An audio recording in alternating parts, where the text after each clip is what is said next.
Alright, this one's a bit more unscripted, off the cuff, from the hip, because with this video I want to simulate a live streaming scenario. Because this is a tech review of the LivePro L1 multi-format video mixer from FEELWORLD. It's basically an ATEM Mini half price, with less of a feature set, but all the features that it does have, they work pretty well. And they might be exactly enough for what you are trying to do. So I hope at the end of the video you have a clear idea of whether this LivePro L1 is an option for you. Now I'm not doing an actual live stream because my internet upload speed just isn't up to the task. I cannot get the kind of quality I would like a tech review to have actually live streaming with my internet connection. So I'm recording this to my Ninja V right here onto an SSD using DNX HD, I believe. In any case, the Windows version of ProRes. It's the camera signal spliced through the LivePro L1 into the Ninja V, so that's the quality you're looking at right now.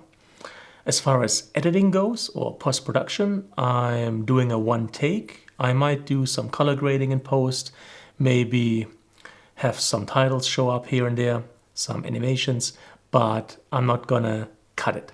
So it does resemble a live streaming scenario. Now, because that's the nature of this video, I have prepared something to give you an idea, an overview of what is to come in this video. It's basically a 3-part video. Part number 1, layout. I'm going to show you all the tech that I'm using right now to make this setup happen. And I'm going to show you how all of the different parts are connected. Part number 2, functions. We're going to toggle the input sources. I'm going to show you the main menu. We're going to set up a custom transition and use buttons and the T-bar to execute that transition. That's part number 2. Part number 3, stream. I'm going to show you how I set up my Open Broadcast System software, or OBS, to stream and why I do it like I do it. Then I'm going to show you how to get a streaming key and how easy it is to use that streaming key to stream, for example, to YouTube. And then after that, it's just the outro. So let's start with part number 1, the layout. Now, to give you a better idea, I'm using camera number 2. And I'm setting that up right now to show you or give you a close-up of the LivePro L1 console. All right, that's a good enough shot, let's say. So this is the interface of the LivePro L1. 1, 2, 3, 4 inputs. The T-bar right here, how that works I'm going to show you in a moment. Most notably, there is a preview monitor on the device itself. And that is something that the ATEM Mini, or none of the ATEMs really, offer. And it's pretty cool because with the ATEM you have to hook up an external monitor to get a preview, to know which camera is where, at least with a visual representation. Whereas the LivePro L1, you can just use it like this without an external monitor. Of course, those are not big enough to judge whether a frame is good or not, but it still shows you where you're getting your signals and what camera gives you what frame. Now, the red one is the one that's live. All the green ones are active, but where there's no input signal, like camera 4, this thing doesn't light up and you're getting a black screen. All the others show the number of the input, the resolution, and the frames per second. Now, let me reposition the camera.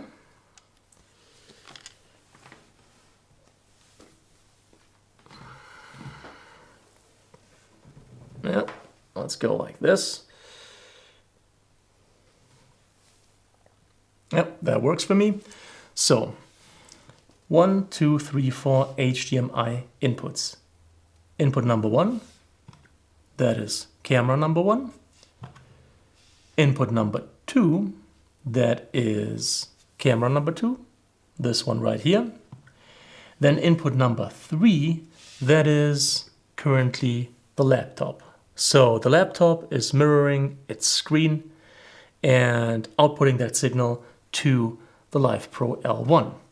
Okay, I know this was supposed to be a one-take video, so here's the first exception to that, because I forgot to show you something. To not have an extended desktop but mirror your display, come to System Preferences, come to Displays, and then select Arrangement and check the box for Mirror Displays right here.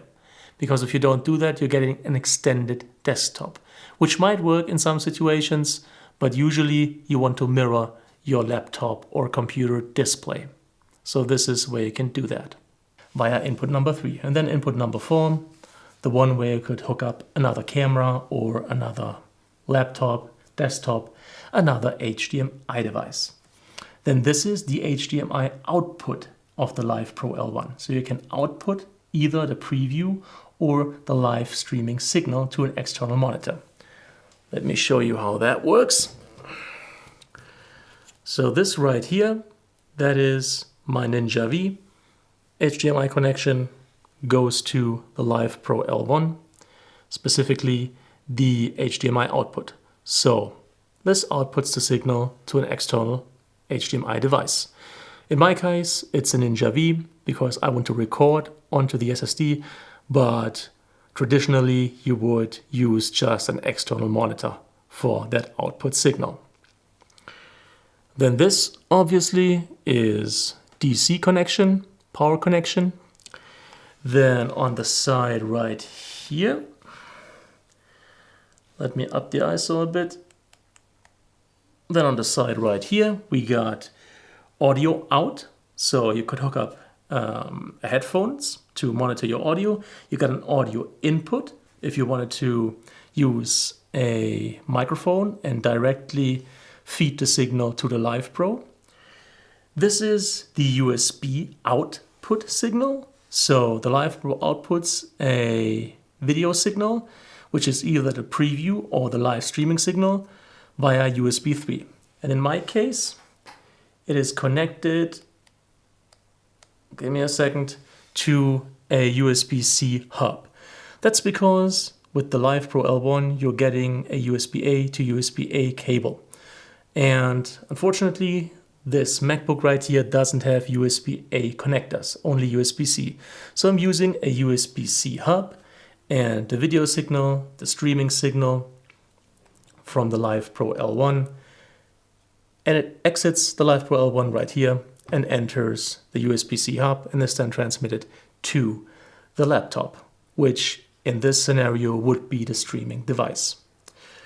Also, the laptop outputs the monitor signal via HDMI.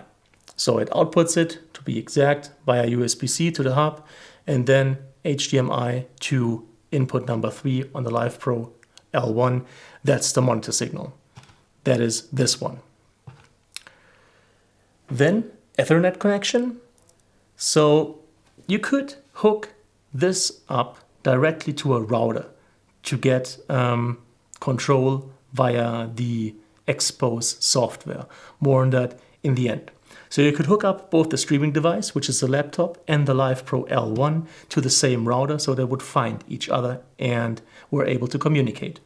But I think it's much easier to just hook up the LivePro L1 to the streaming device, in my case via this USB-C hub, and then make sure the streaming device has a cable internet connection, which is the most stable option.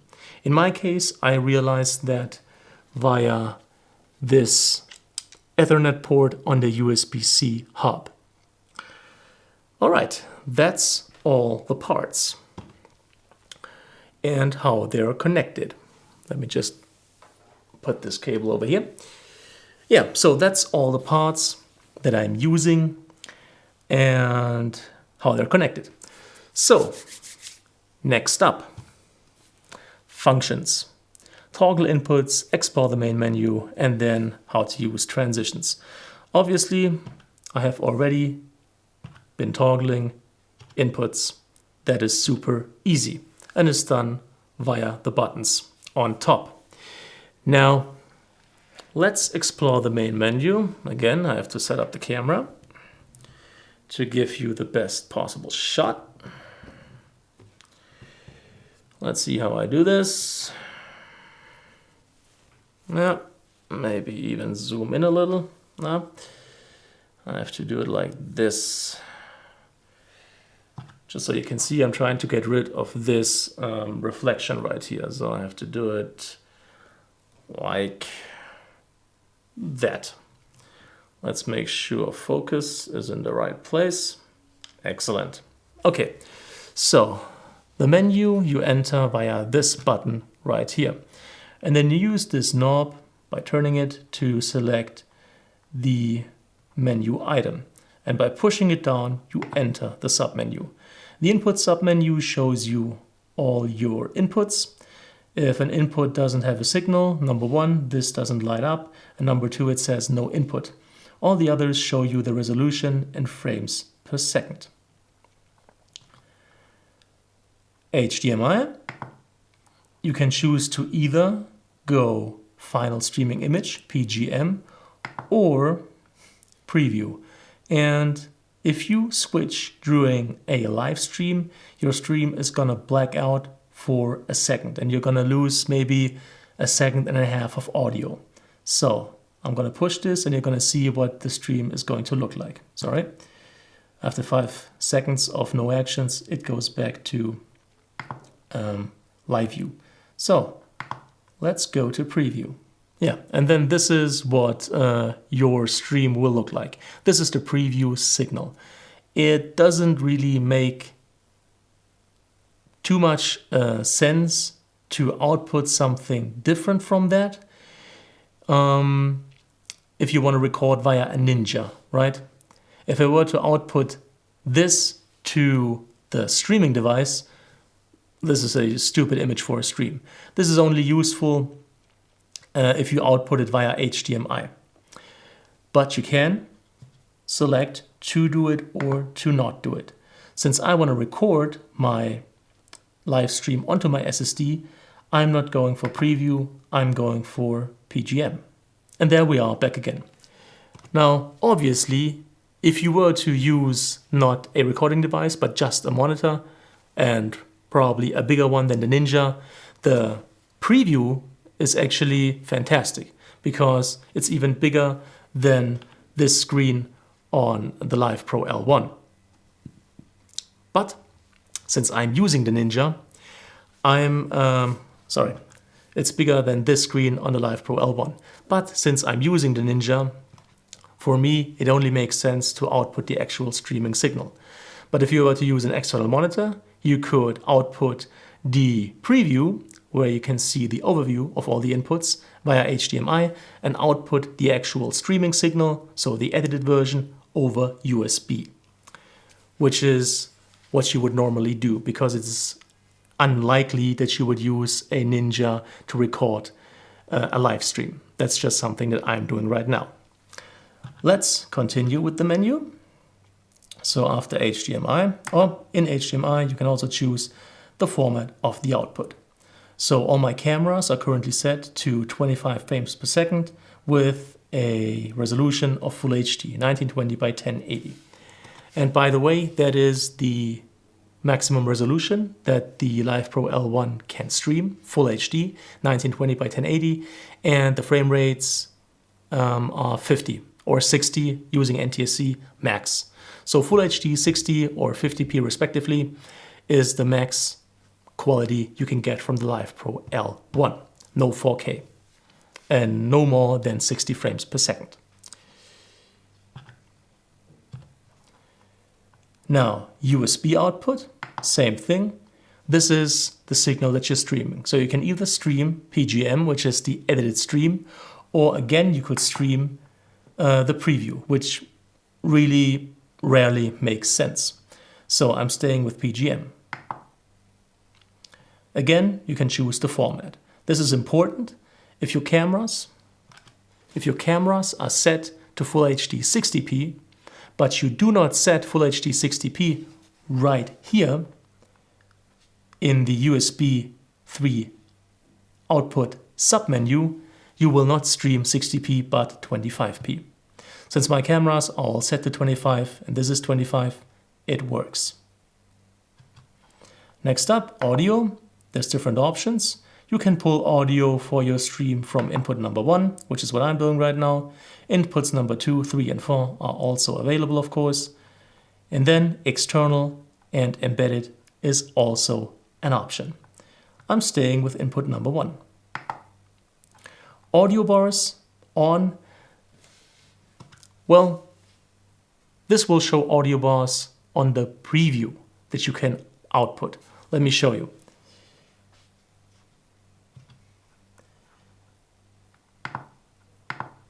The audio bars I'm talking about are the ones right here. So these things, you can turn those on and off.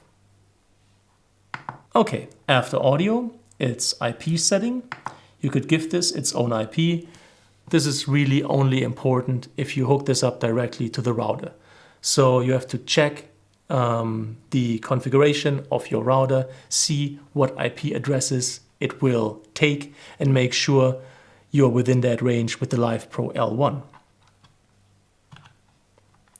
Then after IP setting language, well, it's English or Chinese, I guess. So English is fine. You can reset all settings, self-explanatory. And info shows you device serial number, IP address, MAC address, MCU version, video version. I guess this is firmware. All right, and that's it for the main menu. So the feature set isn't as rich as with an ATEM, as I've already said, but to be honest, it's all there. Everything you need for a simple, technically proficient live stream is there. It's easy to reach, it's intuitive to use, and so far the user experience with the LivePro L1 has been really, really good. Next up, let's check. Setting up a transition and using either the button or the T-bar to execute that transition. So transitions are important. So transitions are an important feature for every live stream. And obviously, of course, the L1 also offers you quite a few options. Let's check them out. So to set up a transition, you come over here to the SW button, right under where it says Effects. One push gets you into the transition menu. Turning this knob lets you select the one. Now I had a simple fade. Let's go for something a bit more exotic. Yeah, maybe this one. So you select via turning the knob and you lock in via pushing.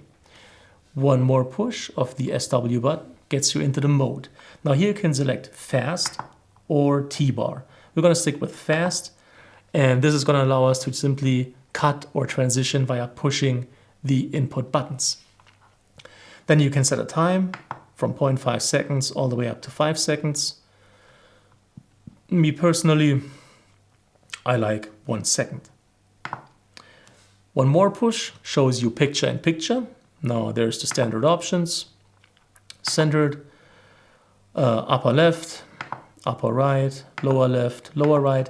And then there's these distorted views. I really don't know what they would be good for because they look kind of terrible, but they're also an option. So I'm not using picture in picture right here. So I'm turning this off. Now there's another option or another menu, another LED right here that says FX, but that one isn't active using the L1. It's only active using the L2. So another push gets you back into live view. Now, doing a transition is pretty simple. The red one shows you the input that you're currently using, and you just choose one of the green ones to transition to, like camera number 1. And there we go. That's how easy it is. This is a transition we have set up. Simply check where you are, check where you want to go, push that button, and that's it. Now, T-bar. This thing right here. This is interesting. This is how it works. Again, we're going into the effects or transitions panel. Now let's choose something. Well, let's just make something obvious. Swipe from the left. Right. So we are selecting this transition. And now, instead of fast, I'm going for T-bar. Now I could still set the time, but it has no relevance. I'm going to show you why in a moment. Picture in picture, I don't need, and we're back to live view, so to speak. Now with T-bar, it's a bit different than with the button selection. You know, we're using currently input number 2. Now you have to select which camera to transition to. I select camera number 1. Now this one's blinking. So I know this is where I am, this is where I want to go. Now I can use the T-bar to execute the transition. Check this out. I can do it slow, I can stop, or I can do it fast. I can do it backwards. I can basically do anything I want using the T-bar.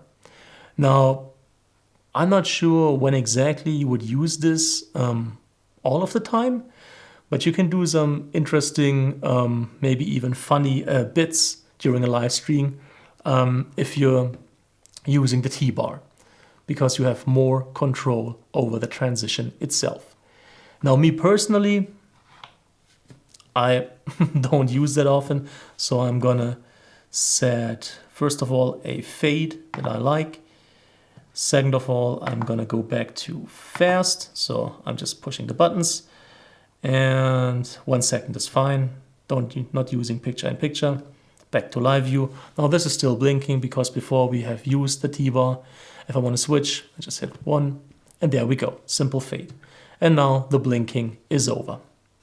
And this is how I prefer to do it. So these are the options you have, setting up and executing transitions. And again, it's very intuitive, very simple and fast to set up. And I think you got all the transitions you need. The ATEM might offer even more transitions than that. I'm not quite sure. But hey, what you need is there for sure. And most of the time, you're going to use the basics anyway. So that's it for part number 2. Let's check out what's next. Part number 3, streaming. So I'm going to show you how I set up OBS, Open Broadcast System, and why. So let's get rid of that camera. No, not totally rid of it, but let's get it out of the way because I need to be able to access the laptop. All right, let's get rid of this. So OBS is available for Windows, Mac, and Linux. Currently, this is what it looks like. Let me just remove the Live Pro L1 because that's not how you're going to start. You are going to start like this, most likely. Now, if you've used OBS before, but for recording, and now want to switch to streaming, this is what you would set up.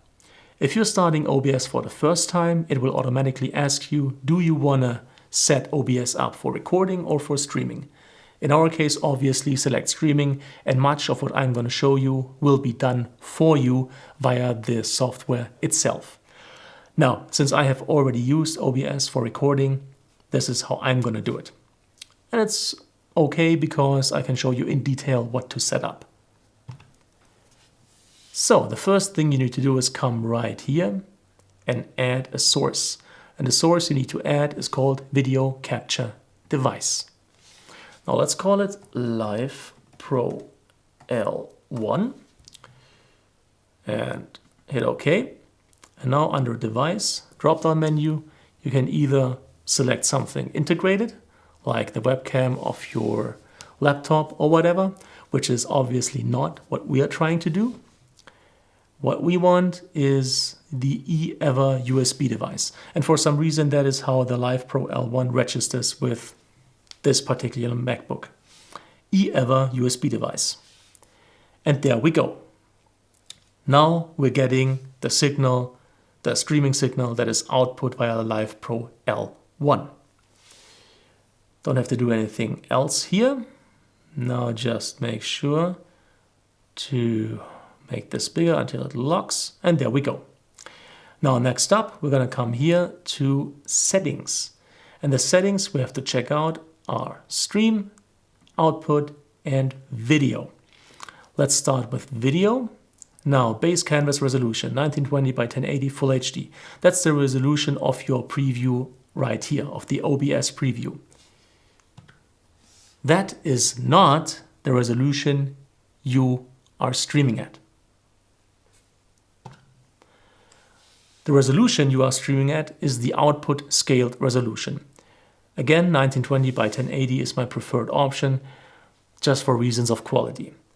If you have trouble with live streaming and the quality isn't, as far as lagging goes, what you want it to be, the first thing you would do is lower the output scaled resolution, because then you need less bandwidth to get your signal up, or the bandwidth that you have has to deal with less resolution.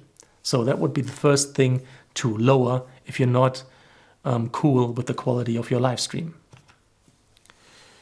So downscale filter, bilinear, I'm just using the fastest one for performance reasons. Then common frames per second. Now for what I'm doing, 25 is fine.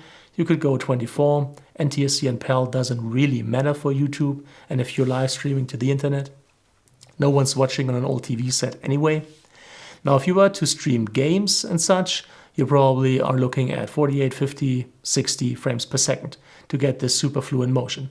But for what I'm doing and for regular live streaming, 24, 25 frames per second is enough. Next up, output. Now output mode, I'm using the advanced mode, and under streaming, I use audio track 1, encoder X264. There's other options, but this is usually the best one. Rate control, CBR, constant bitrate. You have to set this up for most streaming services to even use your signal, because most of them require you to use a constant bitrate. Now, 8000 kilobits, the actual bitrate. How did I arrive at that? To show you, let's go to speed test right here. This is speedtest.net. I'm going to start it again. This is an easy way to see basically how fast your internet connection is as far as upload and download is concerned. So you just hit go and let it do its thing.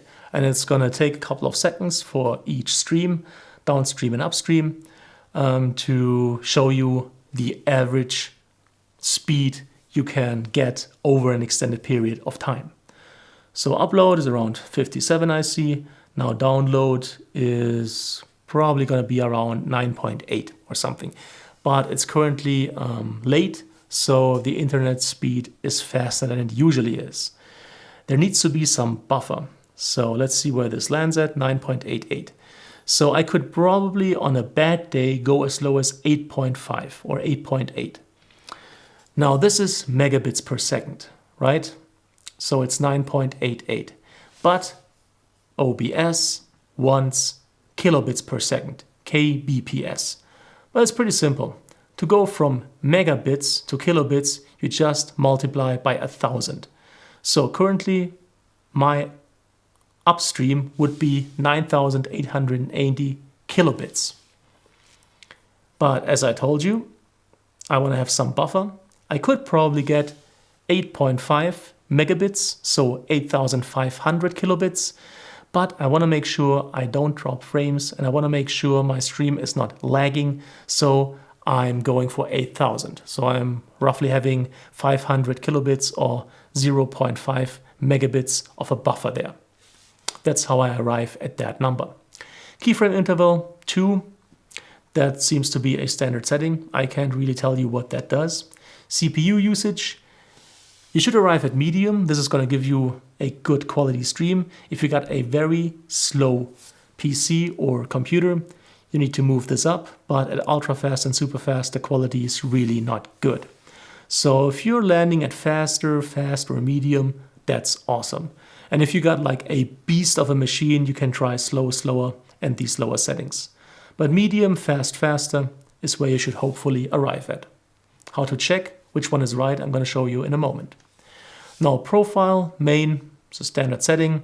Tuning, most people don't set anything here. I feel that fast decode gives me a bit of an edge. It's not much, maybe it's a placebo, but I feel fast decode gives me a bit more speed. But if you're okay with the quality of your stream, don't set anything for tuning. Now, stream, last option. Service, obviously the one you want to use, in my case YouTube. For the server, just go with whatever OBS selects for you. And now here's the streaming key. Now I already have one. If you don't have one, you can click on Get Stream Key, and depending on the service you set up here, it's going to get you right into the streaming studio of that service. So if I click Get Stream Key, it's going to get me right into YouTube.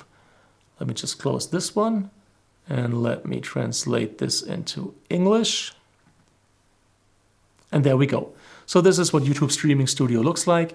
And if you didn't already have a streaming key, right here, this one would be yours. So you could just copy it, come back to OBS and enter it right here.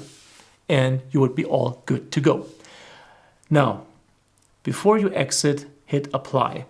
Just hitting OK is not going to save your settings. Always hit Apply, because I haven't actually changed anything. This is grayed out. But you, setting this up for the first time, definitely have to hit Apply. Now I'm just going to hit OK. And then the only thing that's left to do is come here and start streaming. It's going to take a second or two. And there we go. What you want is a completely green square right here.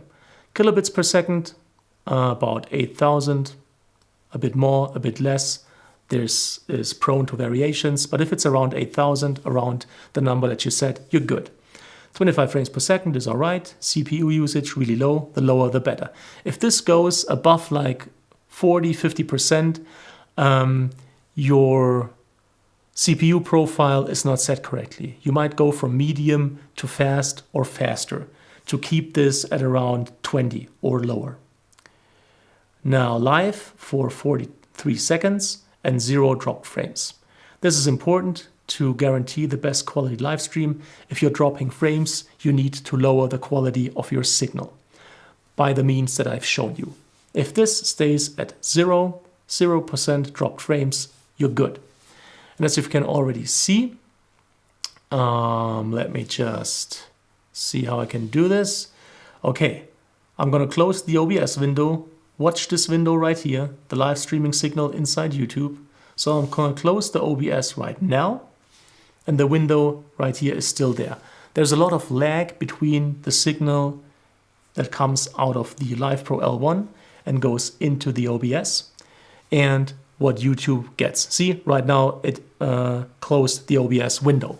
It's about a 10-second delay, but that is normal. That is a huge buffer that YouTube uses to make sure that the audience is getting a continuous stream. So don't be alarmed by that. The stream itself is going to run smoothly. Let's go back here. So I've already set up everything and I'm currently streaming live. It's a private stream, but it is live. Now, this is what YouTube looks like if you've already set up the LivePro 1 as a webcam. Oh, and as you might be able to hear, the fans of my MacBook Pro are kicking in real bad because now it's streaming. So what I'm going to do now is I'm going to end the stream and I'm going to set up the L1 as a webcam to use for streaming on YouTube because that is what you would encounter setting this up for the first time. So let's come right here. Let's end the stream. Not go into the dictionary. Yeah, break it up. So once you've done a stream, you could edit it in YouTube Studio and make it a video. I'm not going to do that right now. I'm shutting down. So something else we have to do is stop streaming in OBS. Because if you don't stop streaming here, YouTube is going to try and automatically start a new live stream with the still ongoing signal. Now, this is not what we need right now. What we need to do is come to the left right here and go to webcam. Now, this is what it would look like the first time you set this up. So let's call it Live Pro L1. You can select whether you want this to be private or not listed or public. Private is fine for me. You can also plan it for later. No, it's not especially made for kids in my case. And now the very important option under more options. This is where you set up the correct camera and microphone. Now right here under camera, again, you want to use ever USB device because this is what the L1 registers as, at least with my setup right here. And for the microphone, again, you don't want to use the built-in microphone, but in this case, the FEELWORLD USB 3 capture, which again is what the Live Pro L1 registers as if we're going to use its audio. So this is what it needs to look like. ever USB device for the camera, FEELWORLD USB 3 capture for the microphone. Then if we hit further, it's going to take a screenshot, a thumbnail for that camera, and you could then start the live stream. Now this can take a couple of seconds, sometimes longer, but sooner or later your stream will now be cast live, and there we are live again. Now that's it. This is how you would then live stream, and yeah, you can use all the features of the YouTube live streaming studio, which I'm not going to go into right now because this is not part of the video. So I'm just going to end that stream, break it up, and I'm not going to make it a video in YouTube Studio. Yeah, all right, fine. So one more thing before I wrap this video up. As you might know, if you've been using Atom or Blackmagic, I should say, gives you the option of the Atom Control software, which allows you to do full screen or lower thirds live overlays, for example, and lots of other cool stuff. Now the L1 also comes with a software. It's called Expose, and it lets you do similar things, maybe not as much as the Atom software control, but still there is a software that you can use to control the Live Pro L1. But there's one teeny tiny problem with that software, and it's simply that if you're running the latest Mac OS, unfortunately the Live Pro software cannot be verified as of yet. And this is a pretty recent MacBook Pro with a touch bar, and the OS I'm running currently is Big Sur version 11.01. So if that's your configuration and you want to use the Live Pro L1 control software, the Expose software with a Mac, for some reason they didn't get around to make it so that Apple could verify their software. If you're running a Windows machine, that shouldn't be a problem, but with a Mac, as you can see, at least with Big Sur 11.01, the software can't be verified. Still, all you need to operate the L1 basically sits on the interface. And as you've seen, it's pretty simple to operate the L1. And in my book, it does everything I want from a live streaming device, at least if that's the type of live streaming you want to do, right? You're a one-man show, one-woman show, and you want to do this from your home or within a little studio space like this. I had nothing but a great experience with the L1. It's really easy to set up. It's self-explanatory. I really like the little display, the preview display right on the device itself. It is something that I think the Atoms lack, and I'm pretty happy that it has this little preview monitor on the L1. Yeah, I mean, the feature set isn't as big as with the Atom Mini or any Atom. Obviously, you don't have audio follows video, for example. It is probably slower to set up, but then again, you're getting this interesting T-bar feature. And overall, for scenarios like this one, it's actually a very good option in my opinion. And at half the price of an ATEM Mini. So, that's it for this video. I hope you got a better idea of the capabilities of the LivePro L1 and whether it might be a viable option for and whether it might be a viable option for what you are trying to accomplish. Yeah, that's it for this video. If you liked it, if you found it helpful, please make sure to leave a thumbs up. It's greatly appreciated. Any kind of comment or feedback is welcome, and I'll try to answer as quickly as possible. However, currently because of COVID, I have to hustle a lot outside of YouTube, so it might take me a while to get back to you. As always, I'm going to link all the tech that I've used in the description, and if this video does well, I might also create a kit on kit.co that has all the parts, all the cables, including descriptions, so you know exactly what I'm using here and what you might need to get going yourself.